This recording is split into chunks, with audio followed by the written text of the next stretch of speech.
અરબ સાગર ક્યારથી સક્રિય થશે અને કેવી રીતે આગળ વધશે, કઈ કઈ તારીખે કયા જિલ્લામાં આવશે, તમામ માહિતી આપણે એક બે દિવસમાં આપશું. પણ અત્યારે આપણે નૈઋત્યનું ચોમાસું ગુજરાતમાં પ્રવેશ કરે એ પહેલા પણ રાજ્યના અલગ અલગ વિસ્તારોની અંદર વરસાદો પડી રહ્યા છે.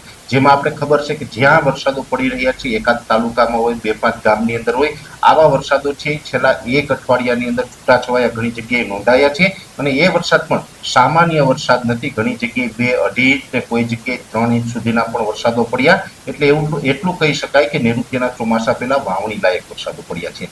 આ વરસાદ પડવાનું કારણ એક તો એવું છે કે નૈઋત્યનું ચોમાસું આમ તો મહારાષ્ટ્ર સુધી પહોંચી ગયું એટલે ગુજરાતથી ઘણું નજીક છે. એ સાથે અત્યારે આપણે અરબ સાગર ઉપરથી જે પવનો આવી રહ્યા છે, જે ભેજ લઈને પવનો આવી રહ્યા છે, ભેજવાળા પવનો આવી રહ્યા છે, અને એ સાથે અત્યારે રાજ્યનું તાપમાન છે એ પણ ઊંચું છે. જેવી રીતે મે મહિનાના છેલ્લા અઠવાડિયામાં જે વરસાદો થયા હતા અને એને કારણે જે વાદળછાયું વાતાવરણ થયું હતું, એ વાદળો વિખાયા ત્યાર પછીથી છેલ્લા એક અઠવાડિયાથી રાજ્યની અંદર તાપમાન સતત ઊંચું આવ્યું છે. એટલે અત્યારે ઊંચું તાપમાન છે અને એની સાથોસાથ ભેજનું પ્રમાણ છે એટલે આપણે ગરમી, ઉકળાટ અને બફારો છે એ પણ અસહ્ય જોવા મળી રહ્યું છે. એટલે અત્યારે જે આપણે જોવા જઈએ તો જે અમુક અલગ અલગ વિસ્તારોમાં જે વરસાદો પડ્યા ત્યાં તાપમાન ઊંચું હતું, ભેજનું પ્રમાણ પૂરું હતું. એટલે ઊંચા તાપમાનને કારણે ત્યાં લોકલ સિસ્ટમો છે એ બંધાણી, અને એ લોકલ સિસ્ટમો બંધાણી છે કેમ કે સતત ઊંચું તાપમાન હોય એટલે સવારથી લઈને બપોરે 2-3 વાગ્યા સુધી સતત જ્યાં વિસ્તારમાં ઊંચું તાપમાન જોવા મળ્યું હોય ત્યાં હવાઓ છે એન્ટી ક્લોક રાઉન્ડમાં ફરે, એટલે કે